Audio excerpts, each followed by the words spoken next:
So, how did it go with your color mapping so far? Texturing going well? Underway? All right. The next assignment is this one, just basically the last end of things. So you'll take a color maps as a starting point, and then develop other types of maps. Specular map, sometimes just called a spec map. Bump map, and you can play around and try emissive map if you want, and transparency map. So we're gonna do a quick, relatively quick, practical example, or just show you all those maps right now. Are there any questions before we get started about anything? Yep.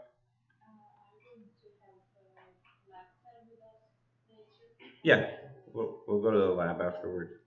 It seems like we might not be too many, so we'll just try to go all at once in there. Seems it might be crowded. We'll see. Yeah, we'll just do that after this. Okay. So there was one little thing I wanted to address before we get started with this that had to do with textile density, because it came up during the lab session or talking to some of you this morning or just now. Let's see if I have that little checkerboard. I guess I can get on the server here, so I can do that.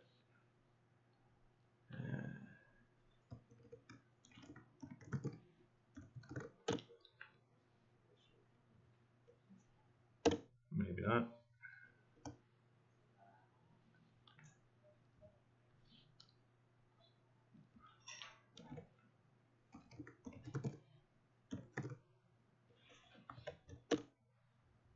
Should work. Yeah.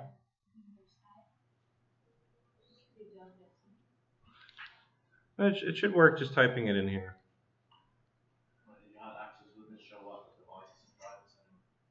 I probably just don't have access. Anyways, let's do it without that. Actually, I just want to. It's a quick little comment. See if I can enable some checkerboards here.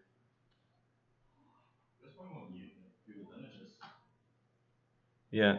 Well, I'll just do this. You have some checkerboards. So you've all been using the checkerboard patterns to check for equal textile density. So what that means is that the assets will coexist and they will have relatively the same actual resolution, right? When you look at the objects, the texture resolution is even. So this can be a little bit confusing when you're dealing with a lot of different objects and they have different image maps. So let's say now we add a cube there. This could be the table that's on. And we'll add that same material, so Lambert 2. So obviously, now these are very different looking. They're no longer very even. Let's do this. That's the table. So if they are to have the same, let's say this is a very simple example. Let's say this is your asset. It could also have multiple objects, right? So you've all done this. You have an asset with multiple objects, and you make sure that the asset as a whole has similar little checkerboards throughout the various objects. Let's say the teapot, then you have the actual body of the teapot, and then the lid, and then the checkerboards finally should look more or less the same. That means there's an equal textile density per asset. But if you're dealing with a larger scene, like your kitchen scene, there also needs to be a relatively equal textile density in your scene, right, for them to coexist. But this is the point I want to make, because if you apply the same image resolution to these two objects right now, can someone explain the problem with that by looking at those checkers? Yep. It will be really pixelated. Yeah, exactly. Because these checkerboards are much larger means that this cube actually has a lower textile density, meaning that the actual resolution when comparing these two objects in world space means that the cube compared to the sphere has a lower actual textile density, actual image resolution when we're looking at it. So that means we're actually wasting data, because we can't go closer. As long as something starts looking pixelated, that breaks the illusion, right? So that means we can only go as close as to whenever thing starts looking pixelated. So that's why we want to make sure that to have an equal textile density. So, but that just means if these two were to have the exact same image resolution, I could still make it the case that they have the same textile density, even though the checkers appear differently. To do that, I would have to make sort of an estimate of how many of these squares fit into one of these, right? So let's say that for each of these squares, I could fit 4 of these. You can see that's more or less the case right now, right? So that means the textile density of the sphere is actually 4 times greater than the textile density of the cube. Okay, that means I can actually apply a texture resolution to the cube that's 4 times larger than the texture resolution of the sphere. And they would coexist beautifully, right? Does that make sense? Is that logical? But you have to, in your report, this is also something you should make note of. Yes, the checkerboards look differently, but look, here I'm using a 4K texture, and on the little cube, or vice versa, on the cube I'm using a 4K texture, but the sphere I can get away with using a 512 texture, right? Then you're not wasting data. You're really aware of the textile density also throughout your scene. So that's the point I wanted to make. So because in your scenes you might see that you have a layout for the teapot, and then you have a separate layout for the cup or something, and the checkerboards look different. Then you have to be aware of, okay, I'm going to apply a lower image resolution to this one in the final render. I would always suggest don't really think about this when you're texturing. Just texture at the highest resolution you can, and typically I like to texture at 4K or 8K, so 4096 or 81. What is it? 8120. I usually texture at 4K, so I would opt to do more 4K if I needed multiple layouts instead of 8K. And then you can down-res it and output any resolution you want. But you need to show that you're you're aware of these things.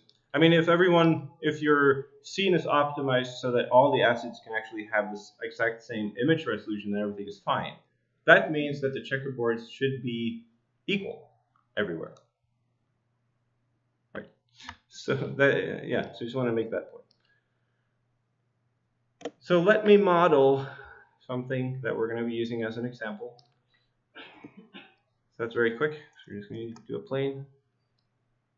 And I don't need divisions. There it is. I'm just going to take this plane. And the plane, incidentally, already has UVs, just perfectly laid out in 0 to 1. So I don't even have to make UVs for it. Oops. Just going to rotate that.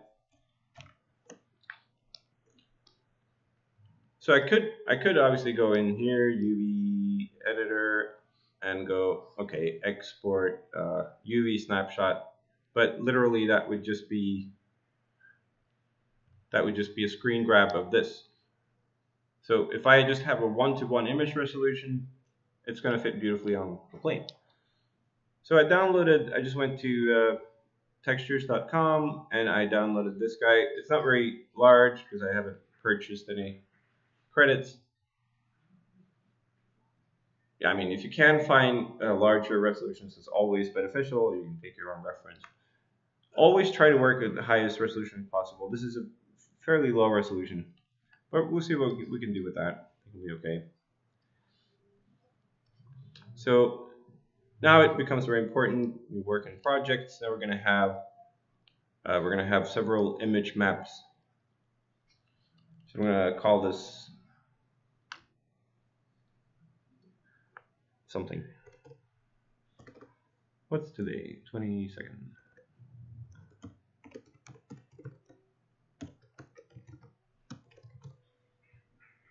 Yeah, it's just going to the D drive, should be okay.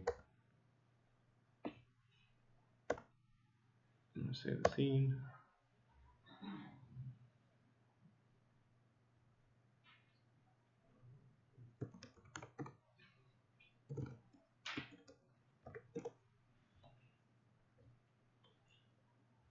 Okay.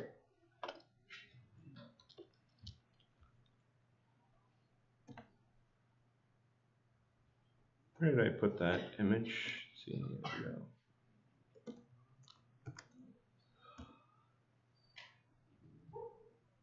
Oh, I already downloaded that one. Let's see, that. So you can put things in the project directory if you have files that you're working on. I sometimes put them in data, images, put it in there. Doesn't really matter. Oh no, I just deleted that, didn't I? Okay, great. That's nice. Ah, crap. Let's see if and I can't get on the server, so I have to make this work. Okay. Will it let me download it again? Maybe it's still in my downloads folder. Let's see. Yep, there it is.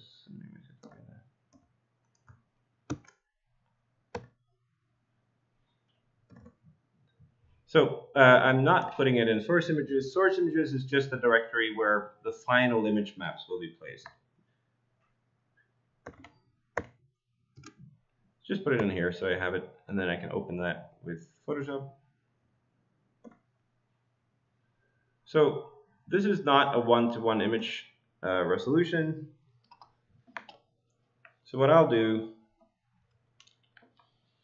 is make a new document.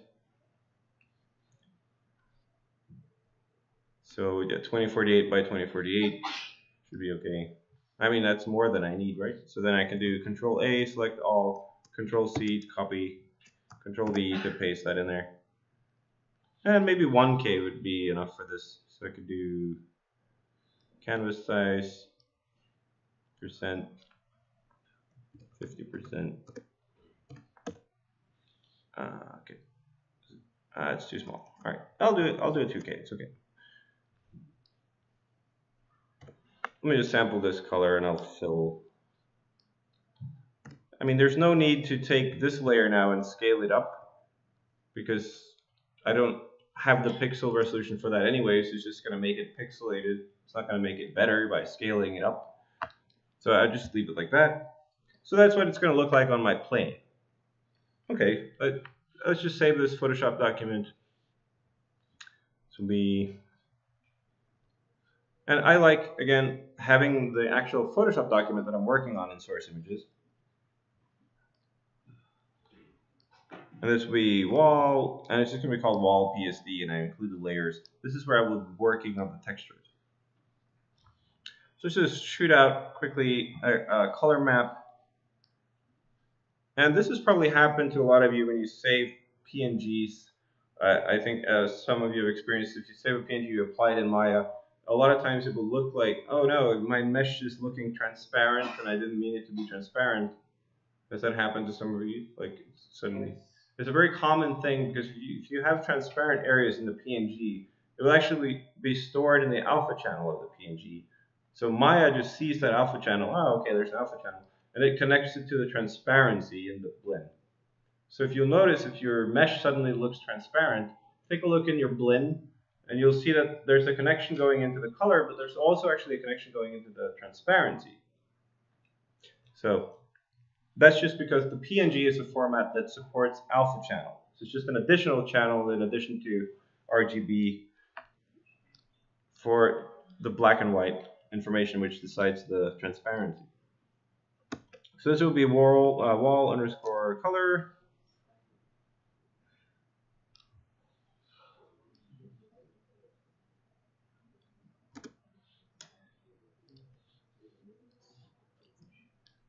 And I'll go and make assign favorite material blend. That's going to make a new blend.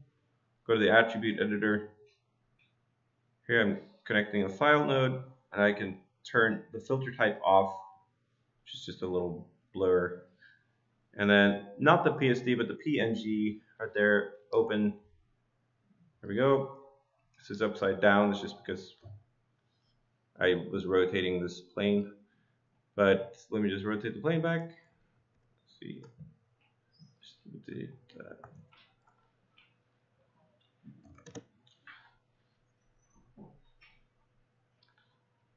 $180. So I'm happy with the placement of the plane, so I can just freeze transformations.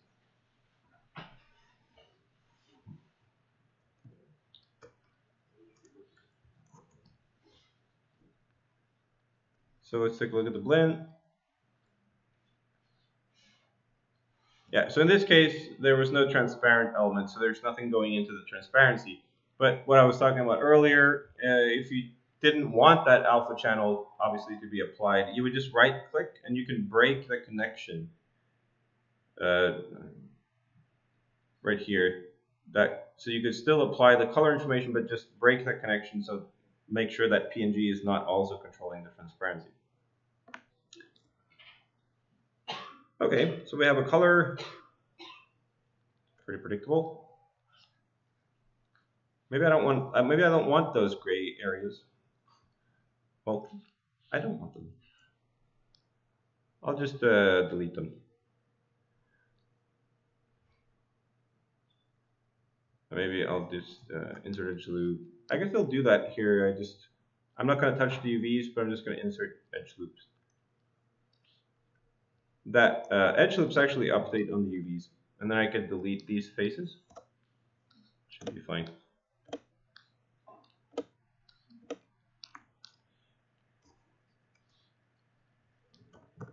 Anyways, point is here, first you do the UVs, everything is perfect. You have equal, minimal texture distortion, all of that. Then you texture. Anyways. No. I would just try to subdivide this. Yeah. All right, so we have the color map. How can we improve upon this? Any suggestions? What's happening here? What's kind of looking odd? What can we try to address? Yeah. You can use the spectrum map to make the glass reflective of the rest for more diffuse. Right. Good point. Same thought? Same thought. So a specular map is a very, very useful map used to control the specularity. So what we mean by the specularity is this highlight you see right there. Let me create a sphere, polygonal sphere, just to show you. And I'll apply. Let me make another blend. So you see that little highlight? That's just the highlight from the light source. Currently, the light source is just linked to the camera in Maya. There needs to be a light source because we don't have any other light sources. We can try to make a light source. We can go create lights. We have different light sources. In this course, we're not doing lighting or rendering much at all, so I wouldn't get too carried away with this. But we obviously need some light sources sometimes just to see the specular reflection. So we can add a directional light, for instance. The directional light is pretty simple. The placement of the icon doesn't matter, or the scale doesn't matter. It's only the rotation, because this is like as if light were coming from an infinite light source in some direction. So like the sun would be to us, practically speaking, an infinite light source. Press number 7. So number 7 you can press to go to actual lit mode.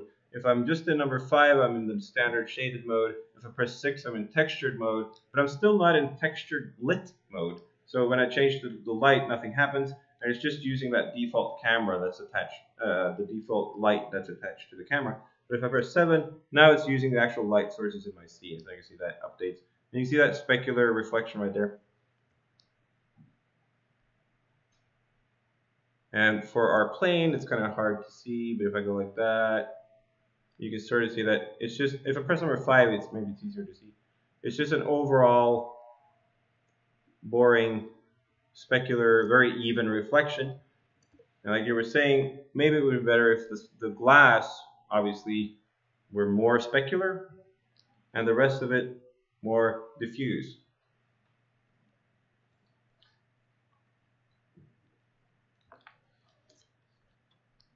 So take a look at this blend. So the other blend, and I can go, so there's the color, but that's independent of the specular. You see the specular highlight remains the same. So we have to go down here to specular shading. Eccentricity, there's a parameter for that. Specular roll-off. So these also matter. You can play around with those. But the attribute here that we're going to be making a map for is the specular color. So in anything that's not metal, so we call dielectric materials, so that's like woods and rubber and anything that's not metal, the specular reflection is just grayscale. Like we don't really see color in the spec. We can imagine like gold or some or bronze or poly, where you can imagine that, okay, I can see the specular highlight of the light source, but I can also see the color of the metal in the specular highlight. So if you're doing, so again, in this course, we're not really doing much rendering, so I wouldn't spend too much time on making these perfect looking metals, and you need to show texturing.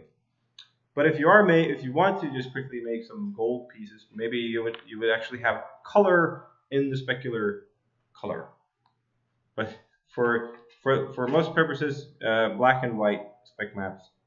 But here I can also adjust that. So if I turn it all the way down, you see the specular reflection just disappears, and now we have a very matte, diffuse reflection.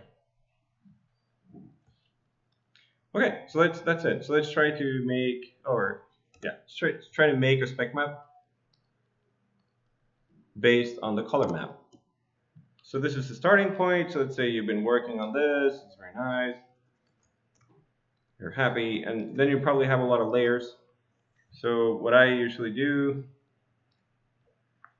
is that I would just shift select all, drag them into this icon to make a new folder, and this would be color. So I have all the color layers in there. And I can make a copy of that entire folder, just drag that down to that new icon, make new layer icon. And I can label this spec, so I know that's where I will be working on the specular map. So we just saw sort of the effect it would have, because if it were to be black, the specular sort of highlight just disappeared. If it goes gradually up to white, it would be brighter. So this will be a grayscale spec map, and let's just quickly try to achieve something. So we know that what we said is this is not metals or anything, so it's just going to be a black and white spec map.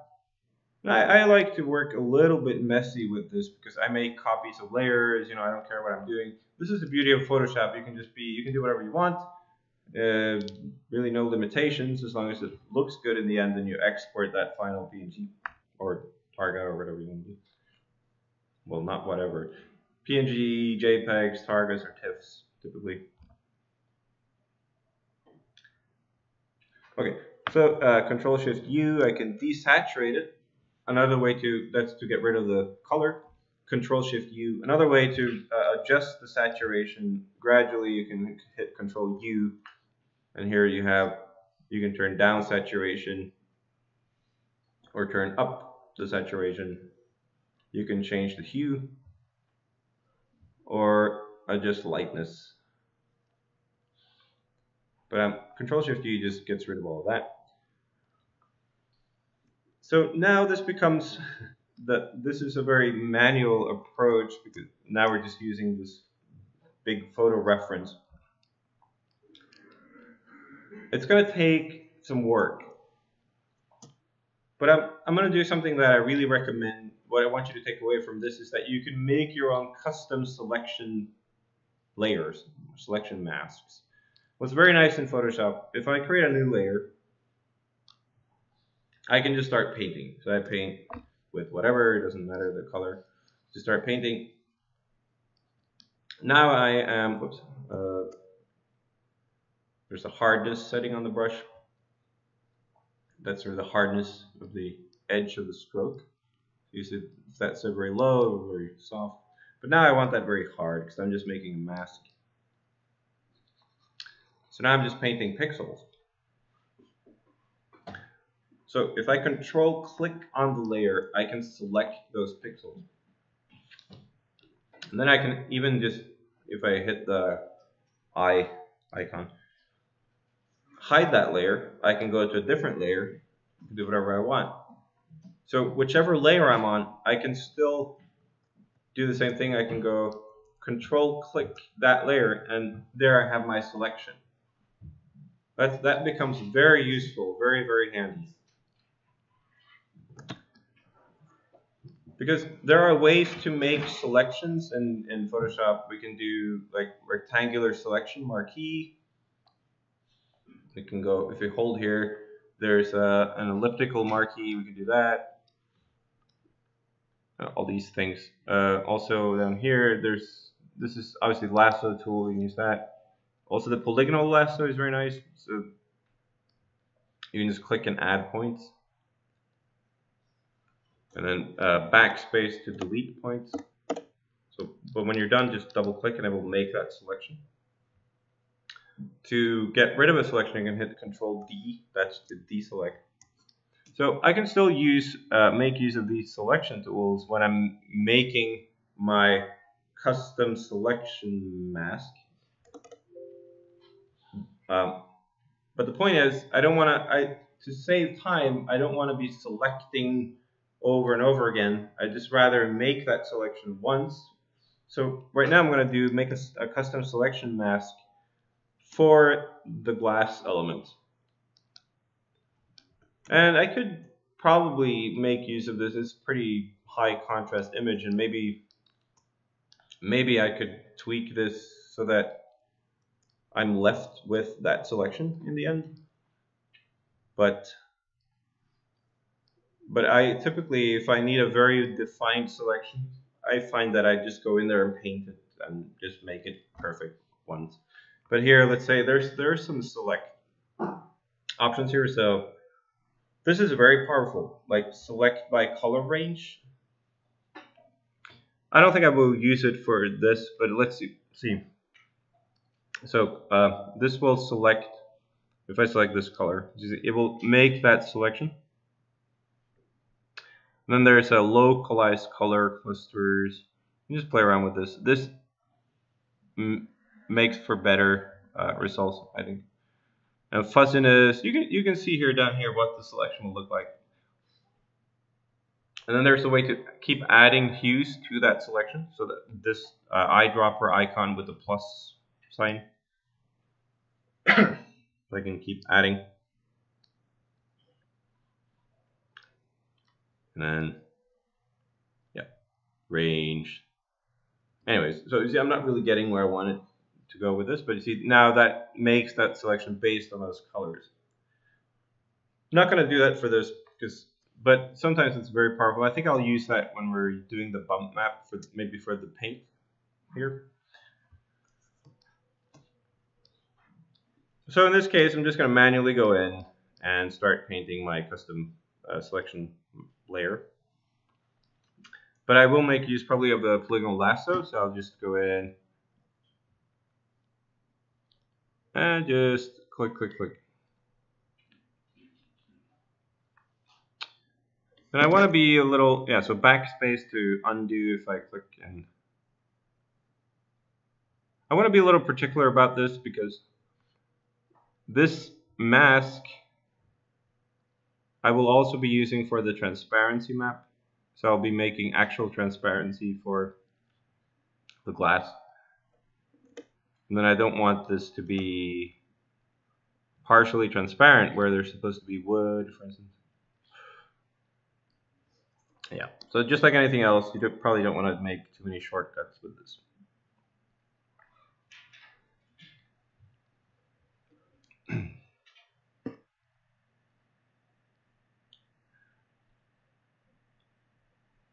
Anyway, so let's, well, now let me just show you. If I complete this now, so just double click, and then I can use the paint bucket tool. I guess I can also just, I think it's Control backspace. Yes, Control backspace will fill that selection with the secondary color. So again, to shift between the primary and secondary color, you can press X.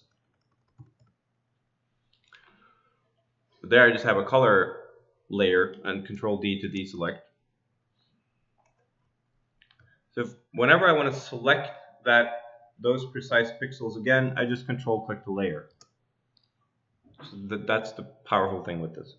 And then I can just start adding, and now I can, even if I wanted to paint some areas, I can paint, press X. The color is just random, use whatever color you want. If I hold Shift, I can do a straight line with the brush tool. So I can make this very intricate, detailed mask. Especially if I were working with a little bit larger resolution, this would be better. You see it's getting a little pixelated.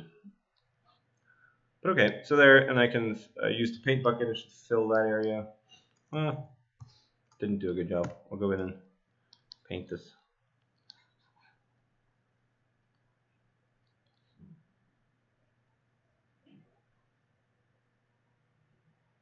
So texturing is a bit time consuming, like anything.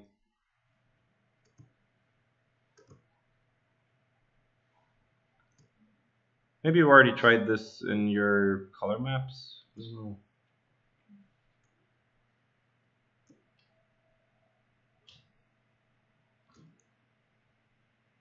Yeah, there's my mask.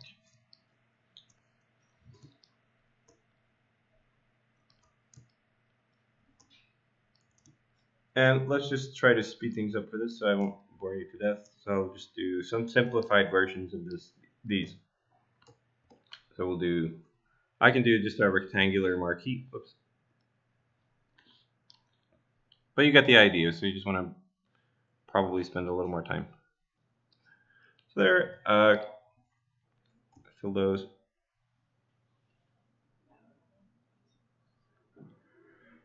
I can do that. And I can also, for instance, if maybe that's a pretty efficient workflow, if I just fill this, and then I could go in and paint a little bit after the fact to make it fit the shape. Anyways, so that's pretty nice. All right, so I obviously don't want that to be yellow, but it's just for me to have that selection. I want to save this document now.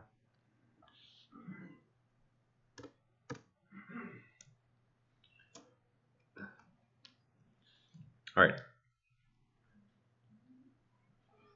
Where did my layers go? Let's see. This. Oh, okay. Okay, so now I can just start looking at the paint. So let's just not worry about the glass. Now we made that selection. And now I'll just start working with the spec map. So this is a bit challenging because here we have shadow areas. So remember, in texturing, typically what you want to avoid in your color maps, if you have shadow areas or really, all right. So let me, like when you're looking for references.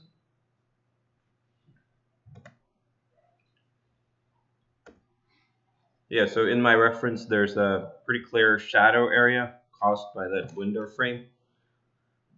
I don't really want that shadow area in the texture. I want the diffuse texture should probably just be as diffuse as possible, as if there's no light, as if light's just coming from everywhere. And then I'd rather have that shadow that would be based on the light source in your scene. So in this case, we only have a plane, so we would have to make a bump map for the window frame itself. We'll get back to that.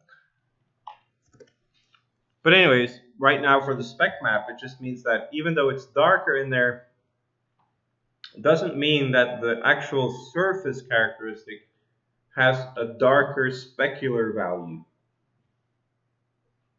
Right? Does that make sense? It would probably look darker in the current setting because it's in the shaded part of, it's in the shadow. But it's not in the shadow because we're making a flat picture. So ideally we go in and repair this and, but let me try to make another just quick selection. So if I make a new layer and I can place that layer underneath the selection I just made, and I make another selection marquee, and I can do this selection right here, and I select all that. Again, I probably would have gone in there and painted this, but I can let's fill it with a slightly, or a completely different color.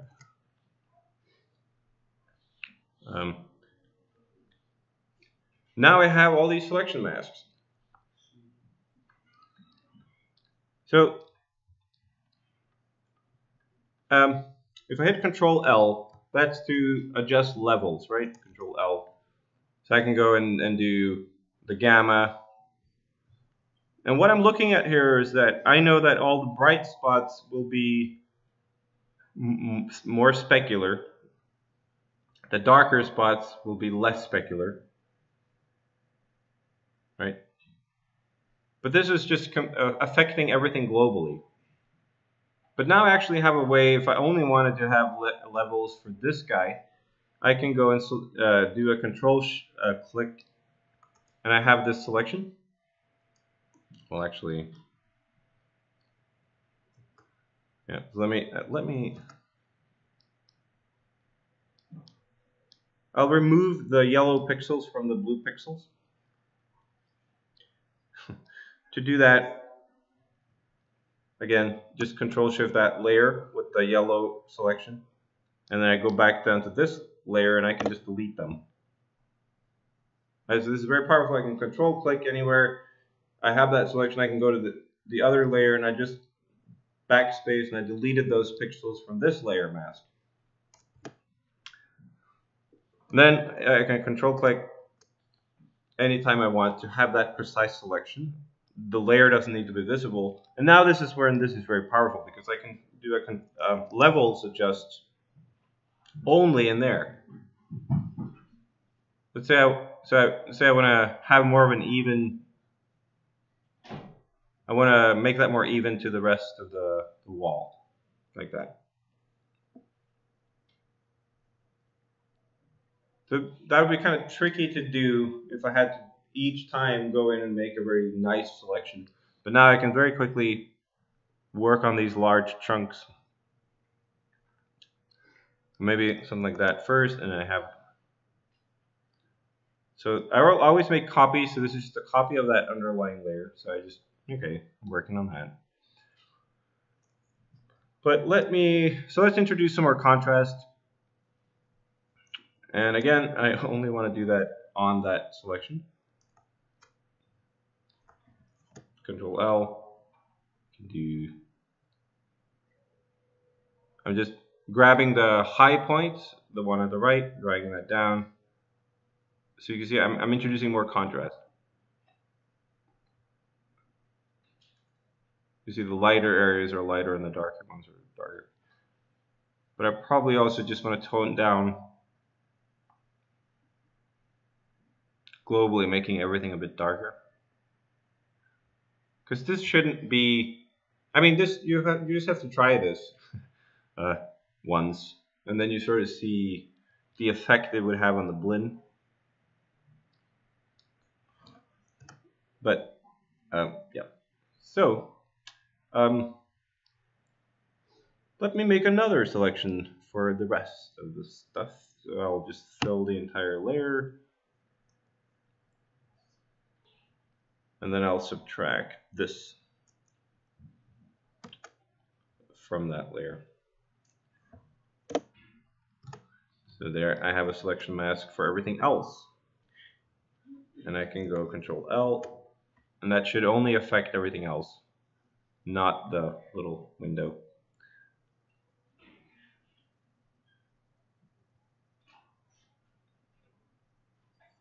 All right. And there we go. And let's say if you take a look at this. There's some sort of paneling behind the glass. There seems to be, I don't know what this is. But I think there's also some visible reflections in the glass. We obviously don't want that in the texture.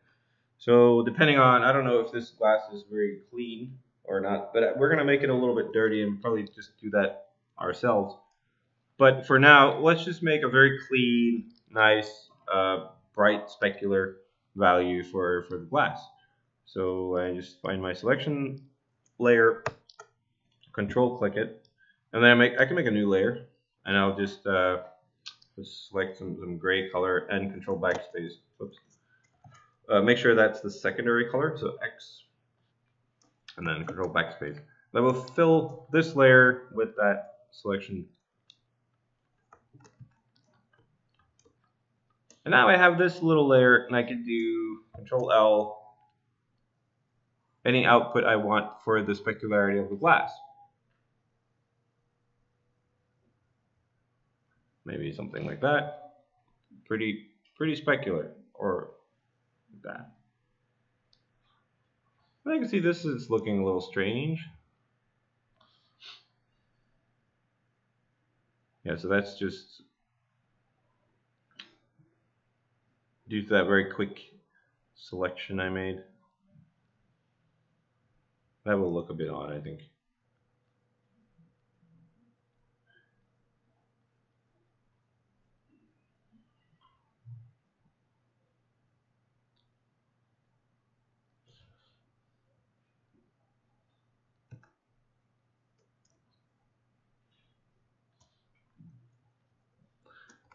All right, let me just quickly.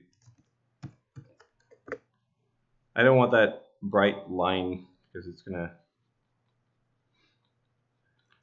be a very bright specular highlight there. Don't want that.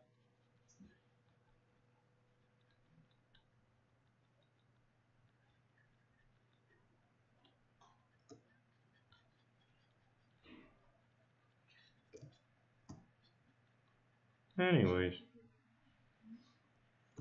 All right. Let's just try this, see what this would do. And for the background, it doesn't really matter because there's nothing there, but I might as well just kill it. So we'll do a black backdrop.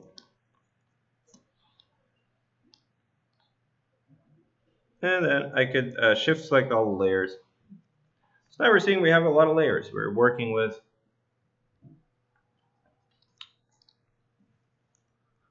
Maybe this seems a little confusing, but you just have to try it once, and then you see you can gradually build up custom selection masks, and you try it, you control click it, and you see what it does.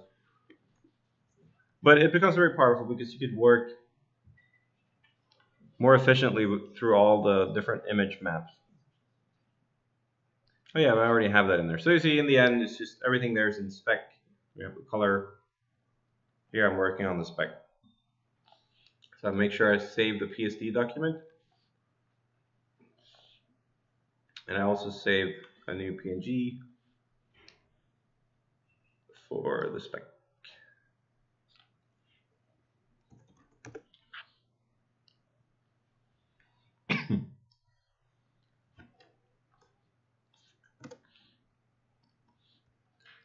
All right, so now let's open up Hypershade.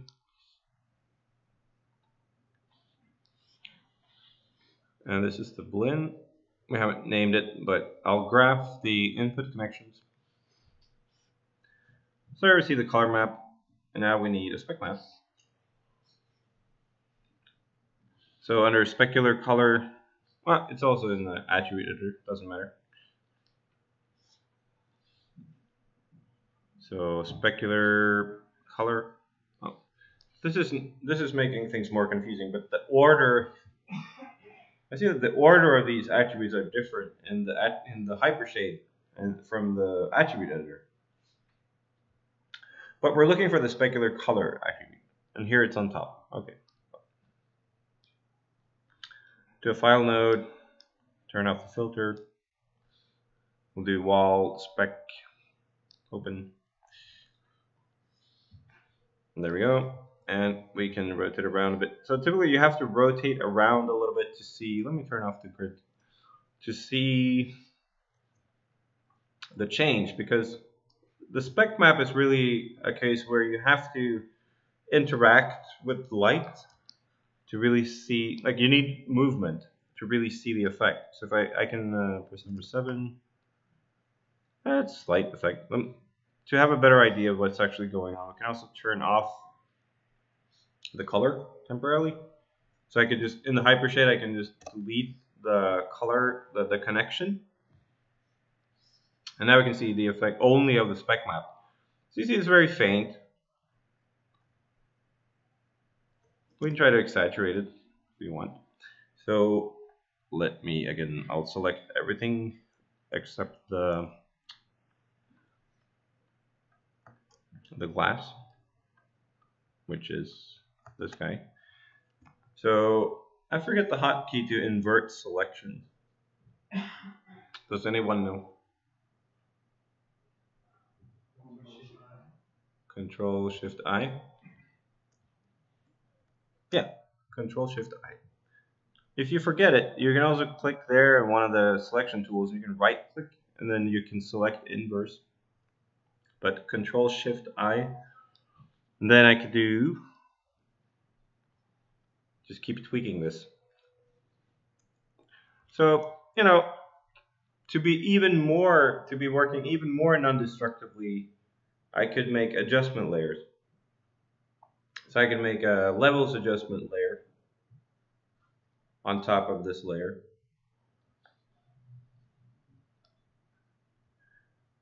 And then I will be adjusting the levels non-destructively, so I'm not committing to the change. What's that? What's that? Oh yeah. Let's see, where's that button? This one.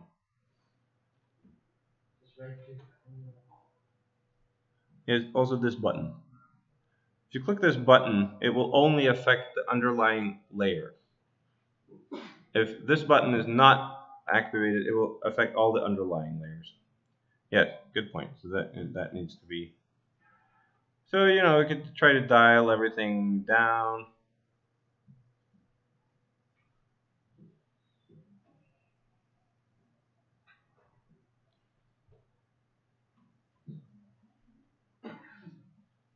Maybe we'll do some curves. Oops.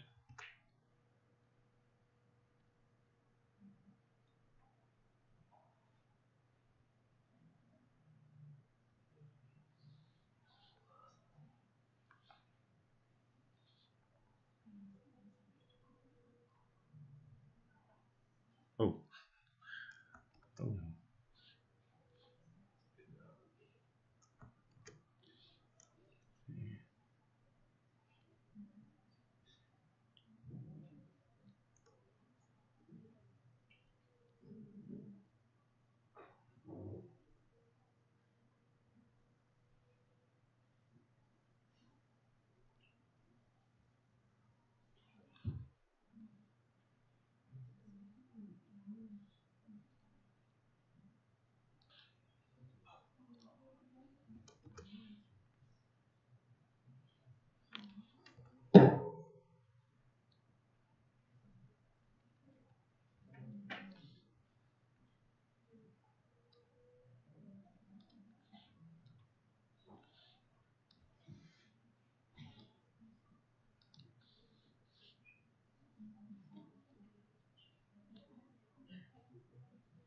There used to be a way to click here and it would show me where that is on the curve. But now there's more eyedroppers here. Anyway, if you wanted to be more specific and only adjust like this gray scale, these levels, you could do that with a curve instead of the levels. So this will give you more. See, I'm adjusting. These would be pretty bright though. Yeah. Yeah. And what are you trying to achieve with this more even gray? No, I want that little contrast. I'm just trying to look for these gray areas, and I want to scale them down a little bit. Is what I'm trying to do.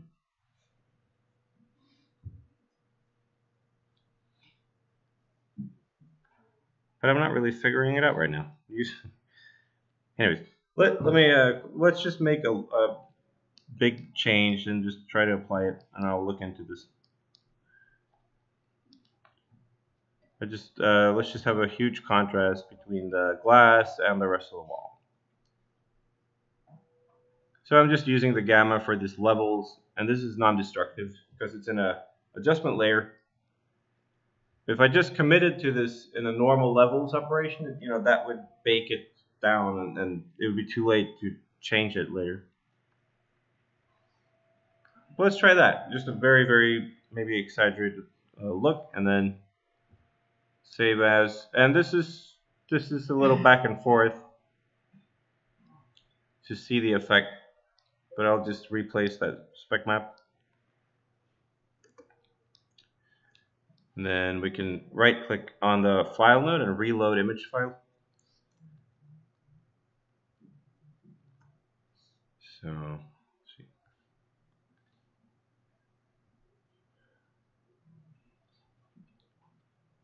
So if I turn the color to black, now we're only seeing specular reflection. Right? So the blend, the color is just black. There's no diffuse color. So that's a way, if you want to dial in the spec map and you only want to see the spec map, that's the only active map.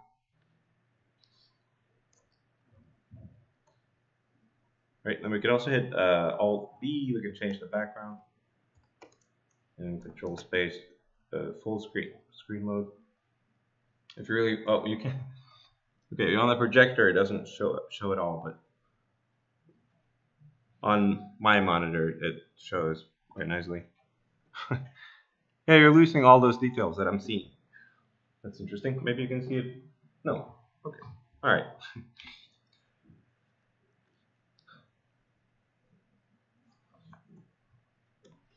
Anyways, see if I can make it a little brighter than.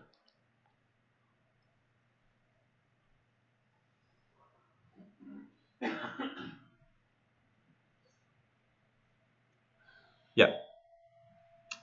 So.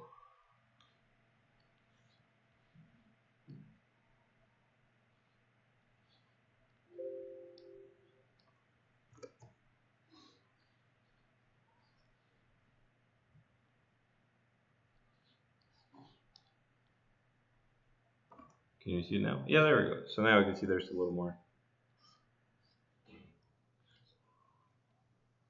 Or not.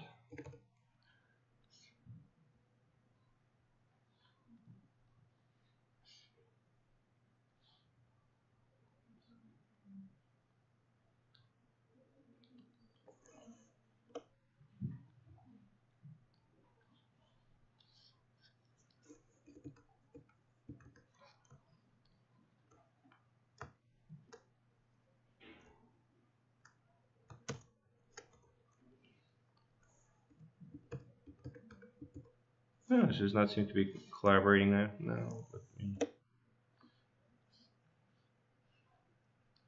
I'll attach it again.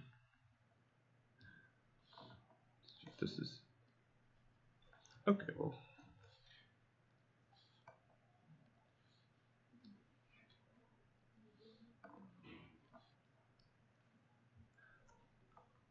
yeah, there you can see a little more action on also on the projector. See that I rotate the light source.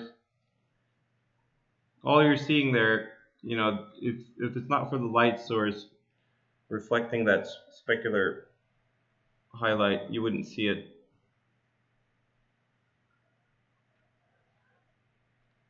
Anyways, so that's how you can look at only a spec map just to see the effect it would have isolated, and then to view it together, again, we're going to attach the color map. So there's the color map and the spec map together, and the effect is obviously much more subtle. But then let's, if you wanted to, we could also try to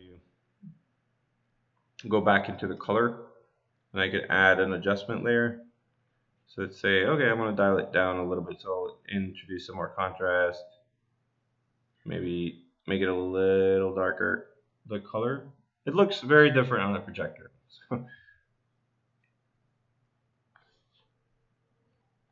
Anyways, let's save the Photoshop document.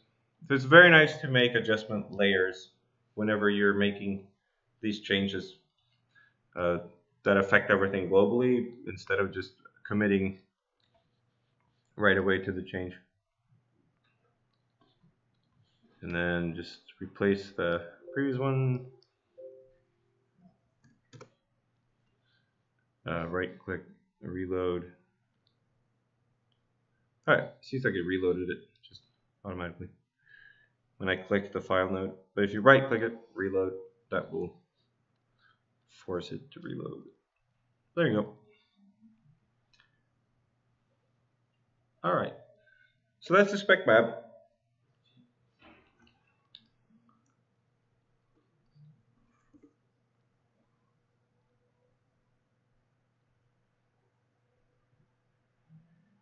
Alright, let's take a short break and we will look at how we will assemble a bump map based on all this same information that we just did. So yeah, let's take 10 minutes.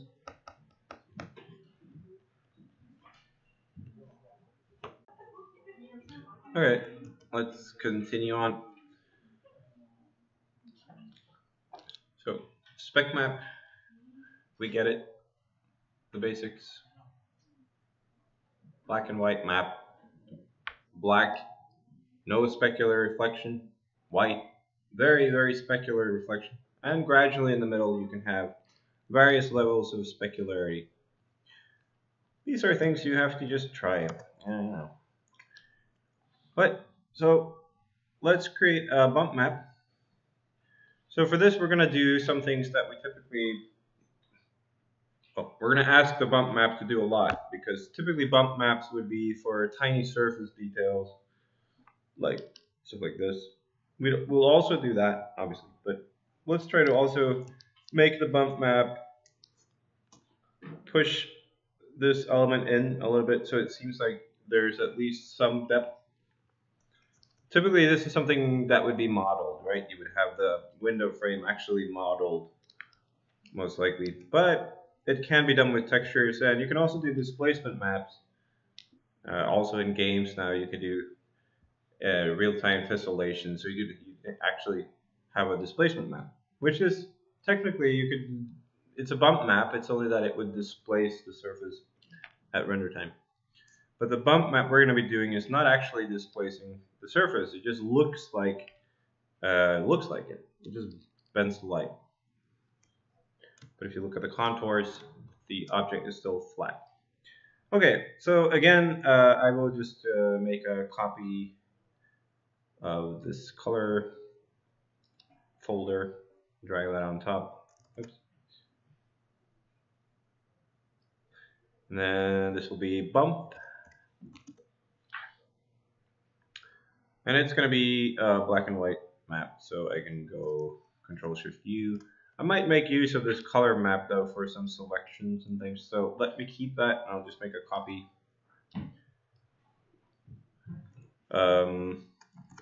Control-Shift-U to desaturate.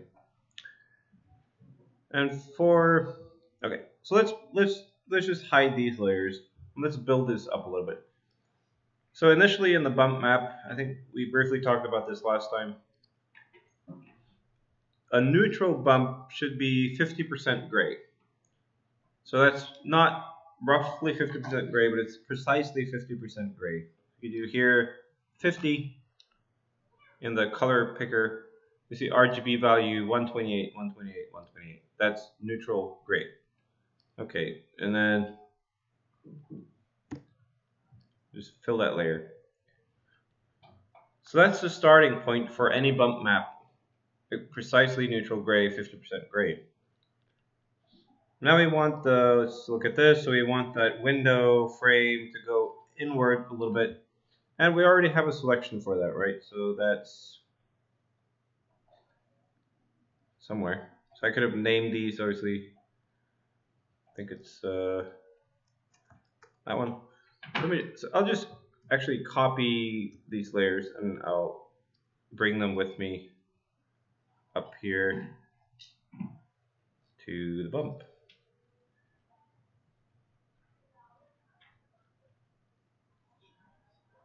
So here we can go, and we'll say that grayscale levels that are gradually, let me just desaturate this, Control-Shift-U.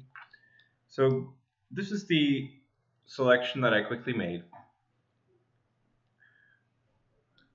Grayscale levels that are gradually down towards black will look like they go into the surface, and vice versa, grayscale levels up towards white will look like they come out of the surface. But again, it's not actually displacing the surface, it's just, it will create that illusion. Okay, so we have that one. Now let's, where's the other guy? That one.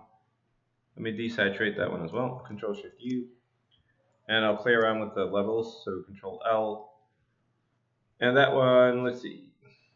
So it should be darker. You know, so we'll dial this in. Maybe the glass needs to be sitting a little bit deeper, right? Just have to try that. Okay, so now we have some sort of bump map. And I think we just have to look at the color map, see if this is starting to make sense. Yeah. Yep. Alright, so the question is, what's the difference between a normal map and a bump map? So a normal map is something that's very, very tricky. Well, you can't really paint it by hand. So it's something that would be baked from, let's say, sculpt detail.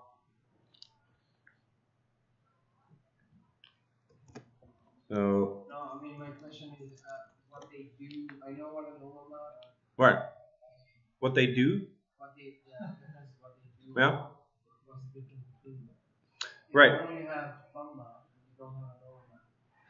Well, Is there no same map? no. I mean, yeah, sometimes.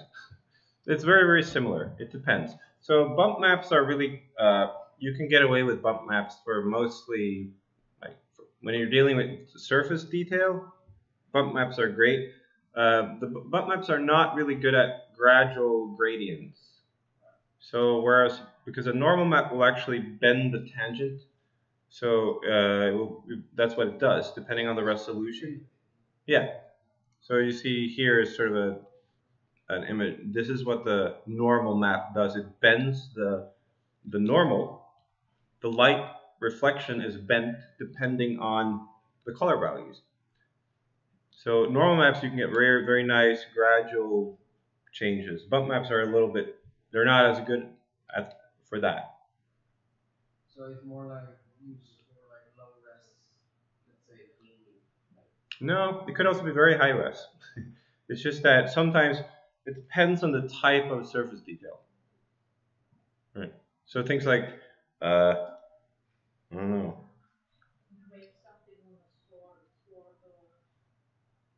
Well, a lot of things, bump maps, you can do a lot with bump maps. You know, and you can also paint them by hand. You know, but normal maps typically that would be something you would bake down, right? Except if you use Quixel. No, you can actually. Yeah, with stuff like Quixel and yeah, you can paint and it would update the normal maps for you. Yeah, you got a question? Yeah. Okay. Feel free. Yeah.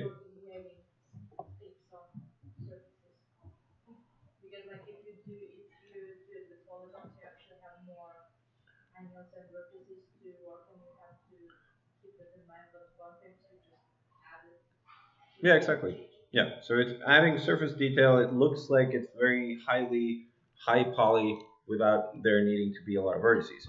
Exactly. So we're getting low poly count, but it looks like there's more detail there. Yeah. But they both bend light around. They're even similar.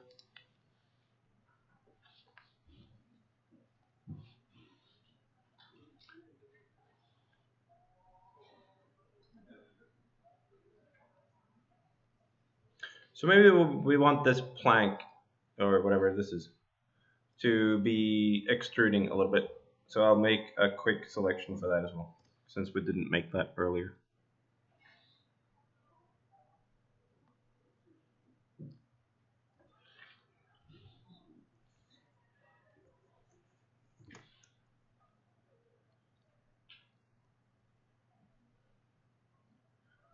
And that should actually be a bit lighter than the neutral gray, because it needs to be coming out a little bit. So, typically this is, like I said, probably not something you would be doing a whole lot of in bump mapping, because it's really more for surface detail. But you can do stuff like this, but typically this would be more like a displacement map. Okay, let me save this. I will make, for bump maps, you can also opt for like higher like targets or TIFFs, but let me just try a PNG, see what we can get with that bump. Go to Maya. I'll right click material attributes and we'll find the bump mapping right here. Make a file node. Alright, so when I now graph the material again, you'll see that we have the color, we have the specular, and here's the bump map. So when you click bump in the material, it also makes a bump node. This is the bump 2D node, and you have some controls over, like a global control over the bump depth. Typically, we would set this lower. So usually, most likely, you'll find yourself setting this lower, because bump maps can be pretty subtle. And then this is the file node. So we'll find the file. So bump.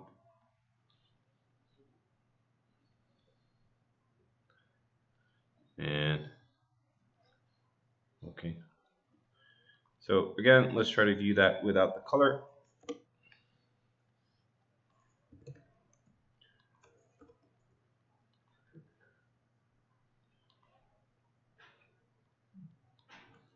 So let's try to make the color darker.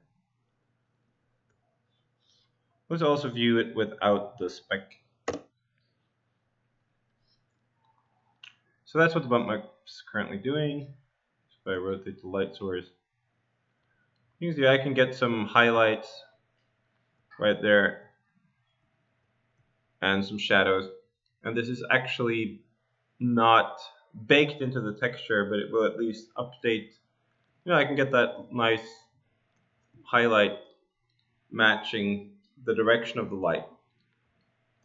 So even though the bump is subtle, it could really add to this, right? So, okay. But that, like I said, that's typically probably something that you wouldn't do a lot of in bump mapping. But it's really more about getting that surface detail onto the model. So we'll try to create this effect to apply all these detail on top. And obviously that's work, a lot of work. So you have to sort of go in there and see what we get. Let me think about this for a minute. All right. So since we have, this needs to be,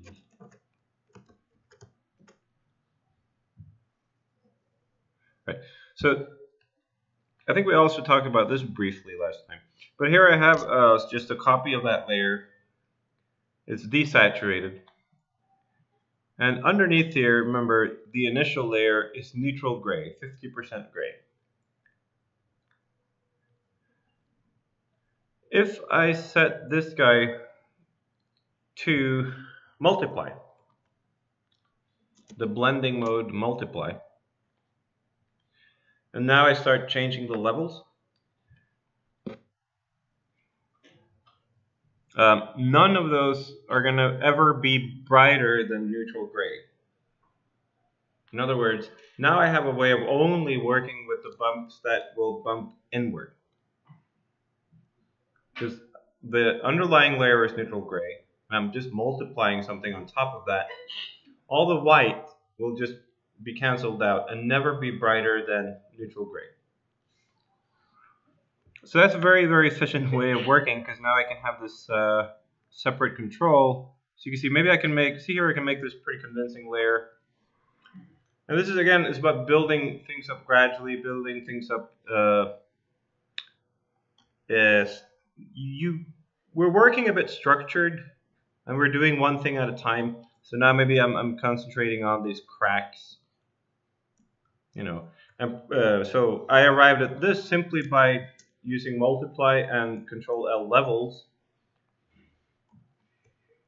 But then maybe there would be some painting here. Maybe paint out elements, just like that. But you know, we could try applying this.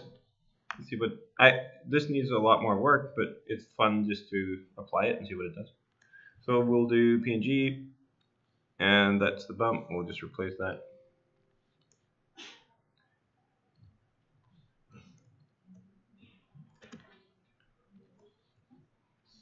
So right click. So like I said, probably that's pretty aggressive in the bump node. So I'll dial that down.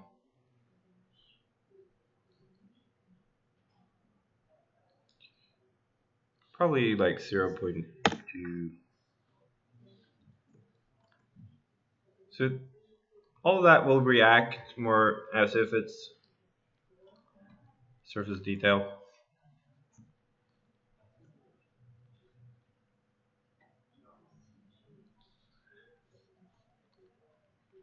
So maybe now if we try to apply also the spec at the same time.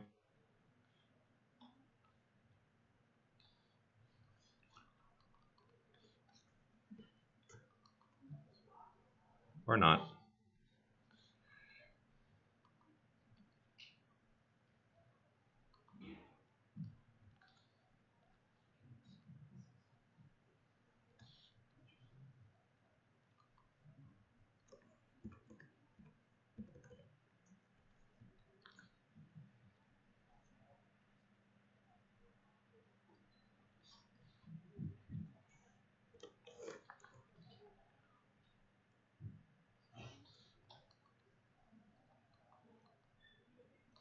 Anyways, so that's technically what that does. So it pushes all those in. But here we can add layers of detail. So let's say I want to try this process again. So I have another copy of this original desaturated image. And I can go around, again, set this to multiply. And I'll adjust levels, Control L, oops, T, multiply. And here I could try to isolate different elements.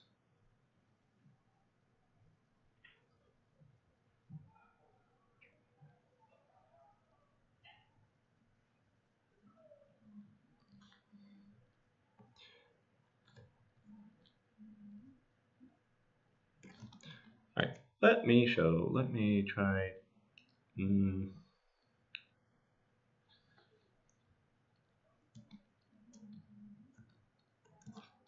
There's a magical button. There's a magical filter type for this. It's called the high pass filter.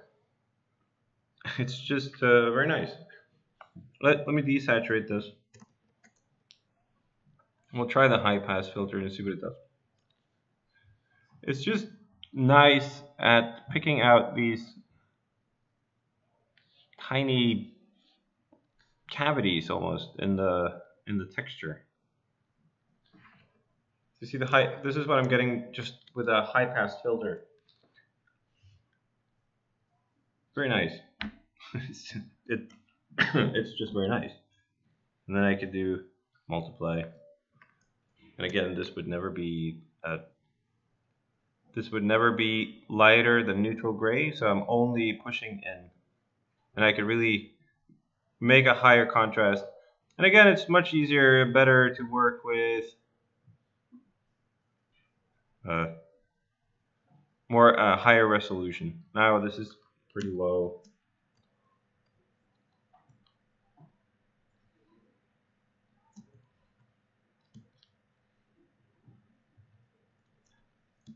But now we've added this new layer of details. See, all this was blank. Now we have all this. Maybe that would catch some visual interest.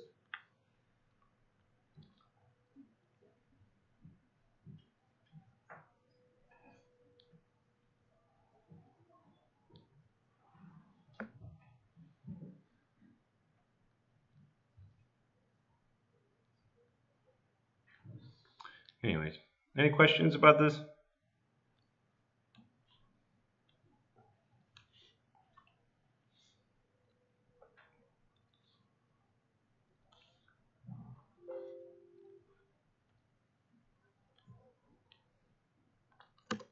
It does take a lot of work, like I said, and you have the time consuming element is also the look depth. Like you have to go back and see what it does. There's a lot of back and forth. So this is granted sort of an old school approach, and nowadays we have also 3D texturing applications where you can do a lot of this a little bit more instantaneous. So when you make a change, you can see what it looks like on the 3D model. But it's really nice being able to do this. And it's just you should all know how to set this up manually.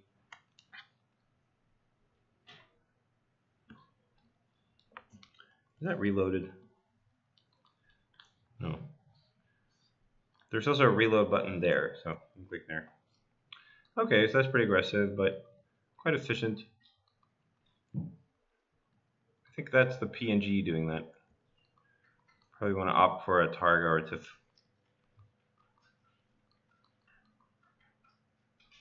But it's quite nice. It's also kind of low res. So that's a bump map. That's what it does.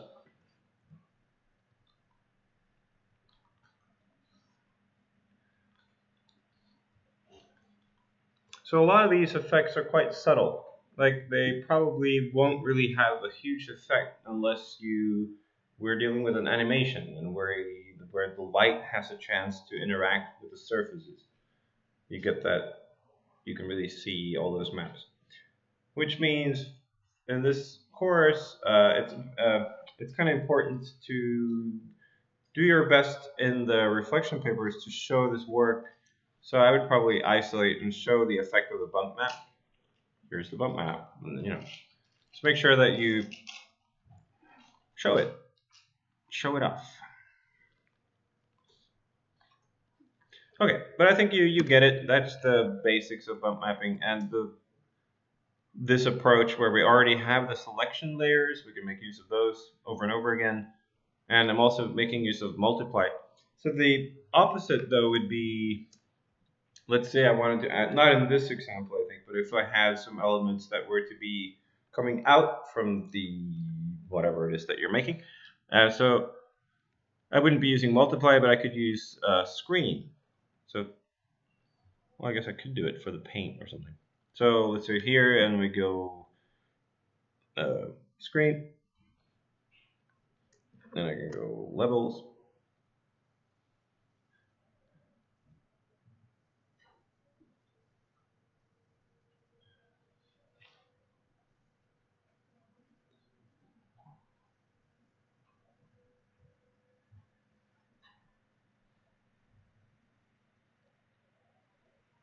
This will never be darker than neutral gray. So now we're only adding elements that will be look like they come out of the object.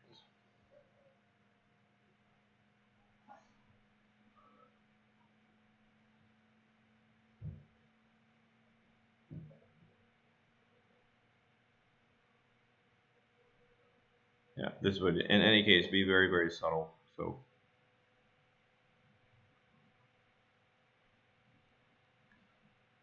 and I don't want this kind of a look for the glass, so I have to reorder some of these layers.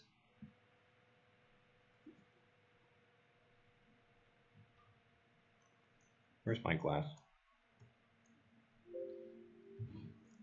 Oh no. This one?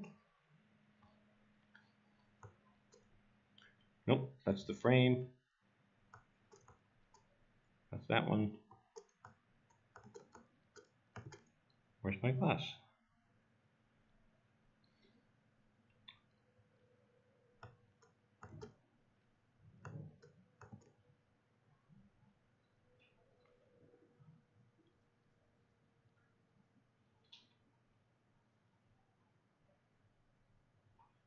Oh, I don't have a glass necessarily because no, I do. I do. I don't know. Let me bring it up there again. I'm confused. So for the glass, obviously, I just want a flat bump. You could have a slight bump also in glass. Let's say it's old glass and you have that little uneven look, which in this case would make sense. But I don't want that. So maybe just neutral gray for that, for this guy. And to do that, I could make a new layer actually, and just control click this layer. So just to get that selection, and then I go up here and I select 50% gray again. Control backspace. That's neutral bump. Anyways, yeah. But that was the initial thing we did, where we dialed in those levels. Let's not spend more time on that. So I want to show you transparency map, which is also pretty interesting. So you can make the glass appear transparent. So technically we're done with the lesson now, I guess, according to the schedule. We'll go a little bit over. If you need to take off, feel free. I'm gonna just go over. These are optional maps anyways. I don't require you to do them, but if you want to look at it, you can. So transparency maps, and then quickly I'll also just show emissive map. It's pretty straightforward. So anyways, the transparency map, let's just start looking at that.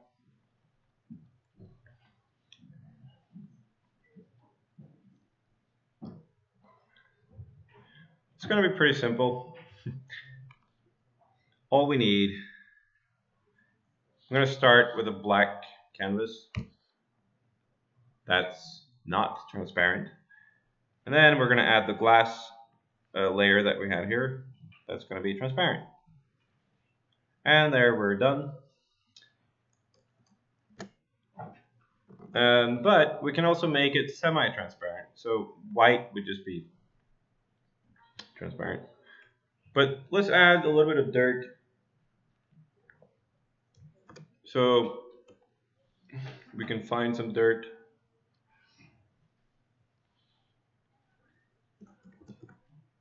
So, okay, look at this reference, for instance. There's a lot of reflection baked into the texture of the glass. There's some dirt. This is kind of useless in texture. You know, you don't want that reflection baked in the texture. The reflection needs to be updating as we move around the object. Yeah, just pointing that out. But let's search for dirt. Oh, there's some materials. So like rust is also kind of nice, actually, for dirt. Depends how dirty we want the window. But I just want to make an example, so let's exaggerate a little bit.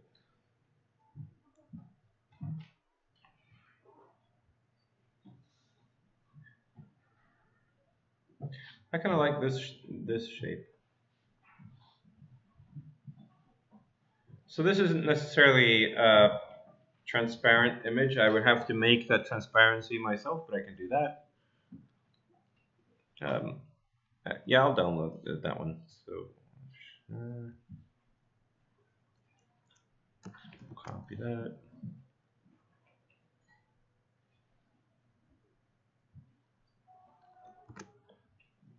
Open that in Photoshop. So I'll just Control A, select everything, Control C to copy, and Control V to paste that in here. And I'll just try to multiply that down. Now we have some more interest there on the glass. I'll make a copy of it, and I'll do the same down here.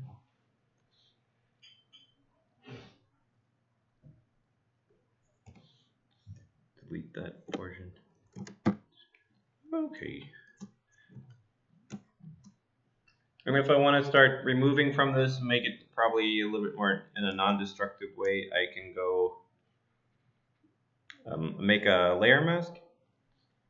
Start painting. You can use some other type of brush here also. Turn down the opacity. Just start removing from that. So if I don't want this really exaggerated look, but someone has tried to clean it. Anyways, you get the idea. I'm not gonna whatever. So there you go. So let's just try to apply this and see what it looks like. All right, let's try to clean it also here. We need to see through a little bit. Why is it not? Wrong layer. Oh, good point. Thank you. Oh, this is kind of nice. Someone just did that. Let's do that, and I'll do a less exaggerated one over here. Anyways, so let's save this out. Let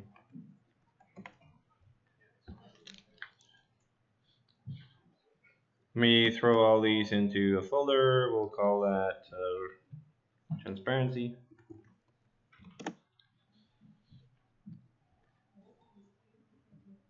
Save the Photoshop document and save as. I think we'll get away with even doing a PNG for this one. So this is just our own custom transparency map. It's just a black and white image. Some people call it an alpha. You can call it an opacity map, the opposite of transparency map. But yeah, just so you don't get confused with like the alpha channel in a PNG, that's exactly that. It's just a black and white image that's stored in the alpha channel of the PNG, right? But we're not using the alpha channel of the PNG in this case. We're just making a file, and it could be anything: PNG, JPEG, Targa, TIFF, doesn't matter. It's just a black and white image that we're going to control the transparency of the material with. So this is wall, and again, we could call it alpha, but I'm just pointing that out. Don't get confused with that. But I'm just call it transparency.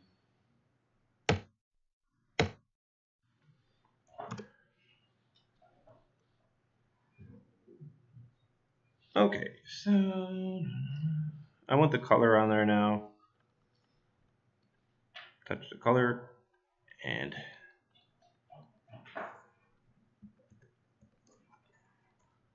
why is the color so strange? Oh.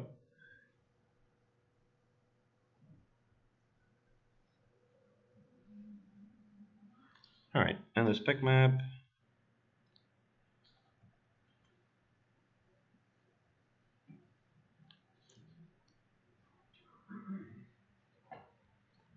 All right, and the transparency map. So we'll go to the blend. So right here, transparency, connect the file.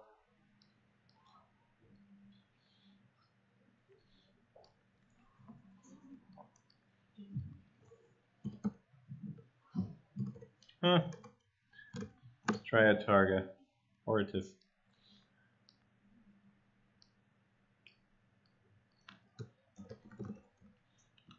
I thought we'd get away with the PNG for it, maybe not. No.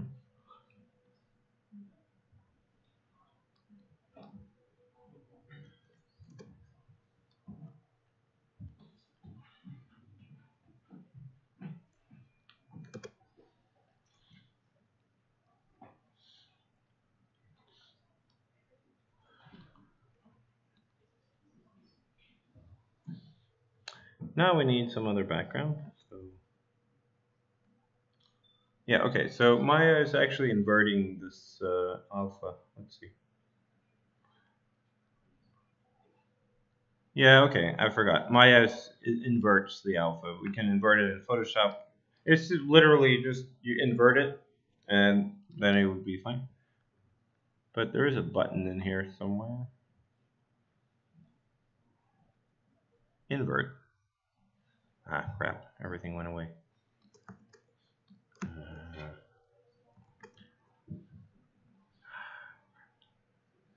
Hello?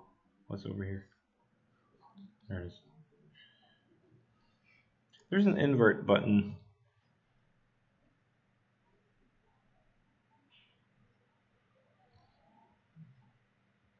I thought it was on the file node. Other no. Here, invert. Under effects on the file node, you can invert the image. If we need it, so then in Maya, it's the other way around. So white is initially opaque and black is transparent. Usually it's the other way around. So here's so see, yeah, it's working. And there's the dirt. So now we probably also want that. Oh, so we have the bump map there before so we have the old panel that's giving us that bump. Probably don't want that. But anyway, but we do want probably the dirt not only to be less transparent, but we also want the specular value to be less because it's dirty in those areas. So there we would take these layers and copy that over also into the spec. This is how things start layering, and you have to sort of be structured with it. But here we already have this selection, so I can control click that selection. And then, what was the hotkey again? Control Shift I to invert the selection. And I'm just gonna apply layer mask to these, so that's just baking it in there. And then I'll delete things we don't want. And now this is also in the spec map, so it'll be darker in the dirt areas. So we multiply this down, levels, make it darker.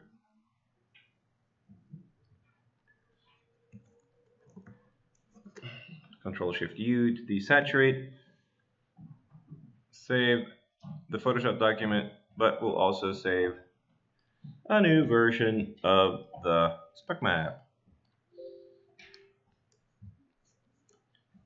Then we'd go back to Maya and we would graph input connections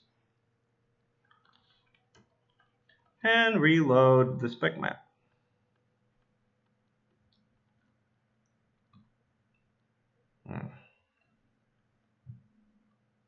If you right click it, but it's not doing it. Then there's a reload button in the attribute editor. Click there. So now if we move around,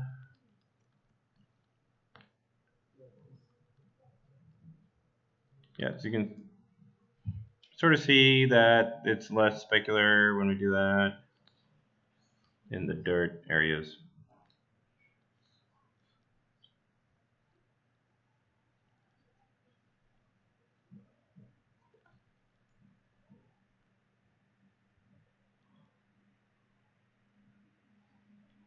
Yeah. Right. So now the maps are starting to work together. So you can see it's very subtle, but when you have moving animation and light interacting, or if you're moving around, obviously in an in-game setting, it adds up to a more accurate surface response.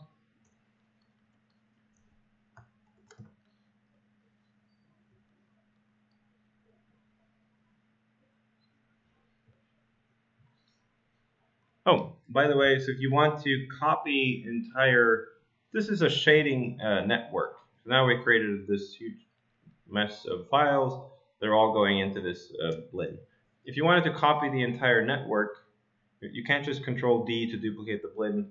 You can go here, duplicate shading network. So now we have a copy with all those connections.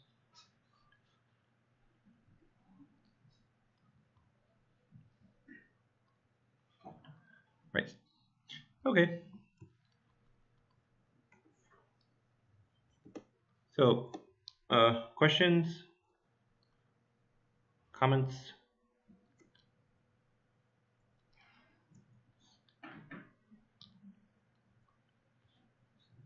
No.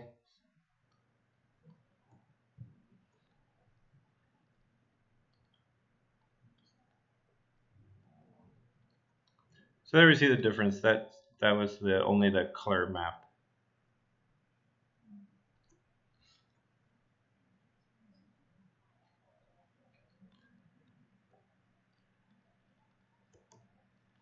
Okay, so there's one more map that I just wanted to show you because it's a pretty cool map. And it's also used a lot. So that's sort of an emissive map, or you can call it a glow map. It's called also an incandescence map. Yeah, glow map, incandescence map, or emissive or emission. I'm going to call it emissive. It's also just really, you can make objects actually work as light sources. So depending on the render engine or the game engine, you can make it actually emit light based on this emission map. So if you have, well, right now I'm looking at my Alienware laptop and it has all these lights. That would be sort of a perfect example. If you have some intricate little detail or neon signs or light sources everywhere, or a huge spaceship with 100 windows, very efficient to make just a texture that would emit lights in all those little areas. So you can imagine that. So I'm just gonna let's just do that for these windows. Then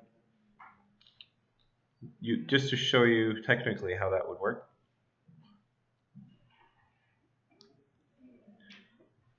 Yeah, so probably this would be a perfect starting point for the emission map because it's already made. So I just make a copy of the transparency. I'll call this emissive.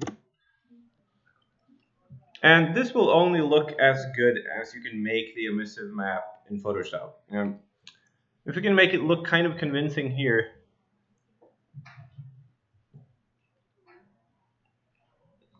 so let me just add, just do a selection marquee there, and I'm gonna try to use a gradient tool, and the gradient tool create a gradient of colors based on the two colors, the primary and the secondary color. So you can imagine that I want to have a light source, make it look like there's a light source, and then sort of have that light fade off a little bit. Right, something simple like that. And then just do that gradient. So we can play around with this, getting it to the way we like it. Now, maybe I can also play around with the levels, Control L.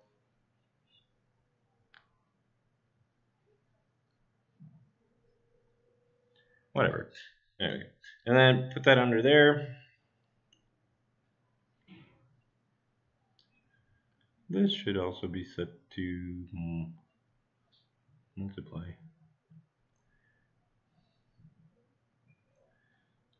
Where's my...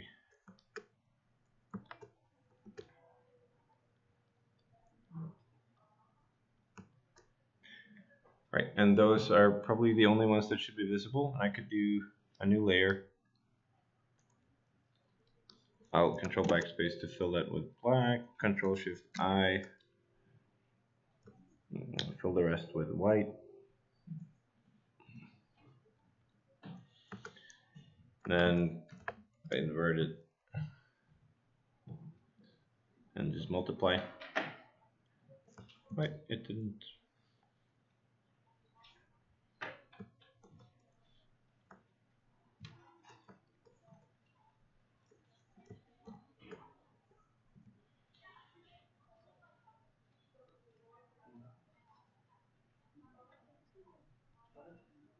Oh, there we go. I set this to multiply on top, and that will effectively just be a mask, right? So that's all I want. So let's say that's our emissive map. So I'm going to save the PSD document, save as, and again, I'm going to try to see if we can get away with a PNG. For the transparency map, we had to do, what did I do? A TIFF, a Targa would probably work. Again, this depends on, and the Maya viewport didn't work. I had to do a higher format for the transparency map. I opted for the TIFF. So we'll do wall, oops, emissive.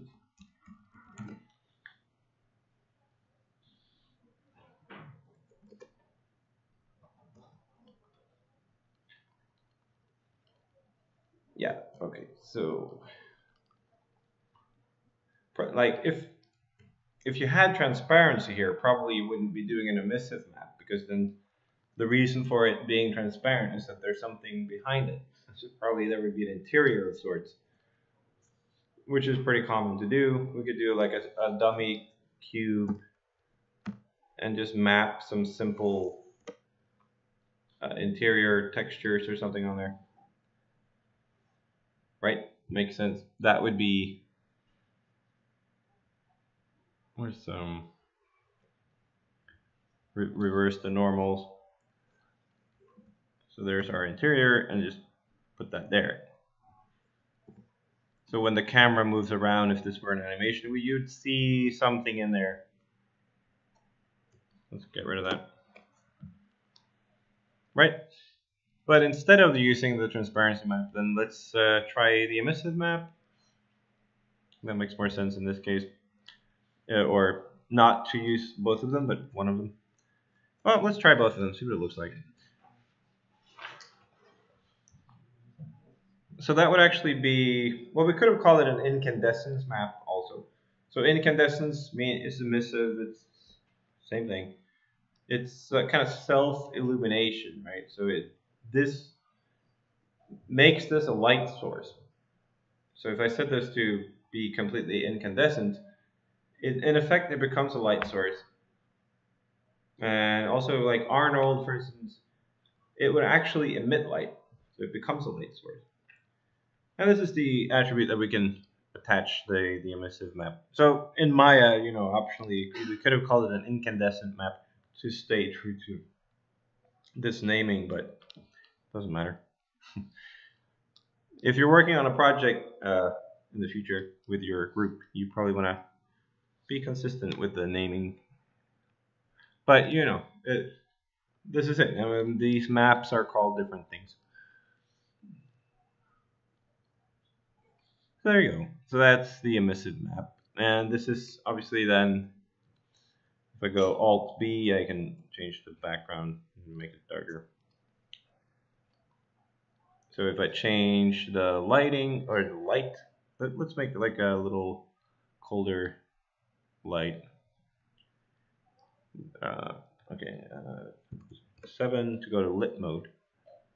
And I can make it darker. So you can see now if I turn down, let's see, control space to make full screen. That's getting cozy. That's obviously, yeah. So the emissive map is doing that. And you can do crazy cool things with the emissive map. So I'll do that and then we're done. So if you had, let's see, bump map. Let's say you had a crazy nuclear monster thing, and it's self-illuminating in all these cracks. Whatever. Okay, so then, yeah, the point is, you can do cool things. So, Control Shift U. I don't know what I'm doing here. Control U. Colorize. See if we can colorize this. No. Let's invert it. Control I to invert, and then we'll colorize it. That didn't do much. Oh, there we go. Turn down the lightness. That works. And then, yeah, whatever. Actually, yeah. Oh, that's nice. Look at that. So you get what I'm saying. Nuclear crazy wall. Let's try that in this map.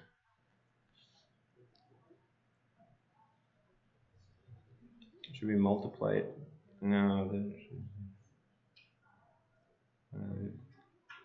we could. I want to keep the cozy. Put that under. There we go. Yes. Yeah. How did you know? That's what I'm doing. All right. Make here.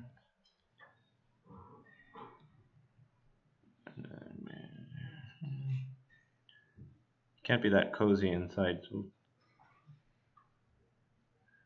something like that. So that's a crazy emissive map.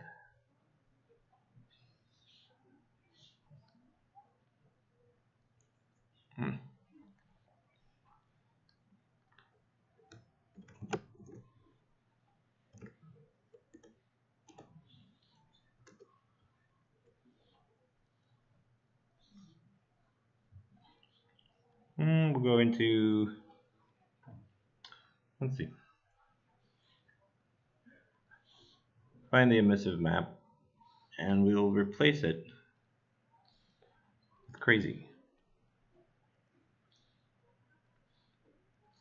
Yay. That's pretty aggressive. Anyways, you get the idea.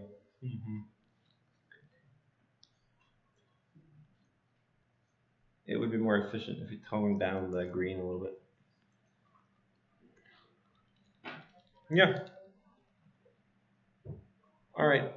That's it. So the transparency map, emissive map, all these maps, you can try it if you want.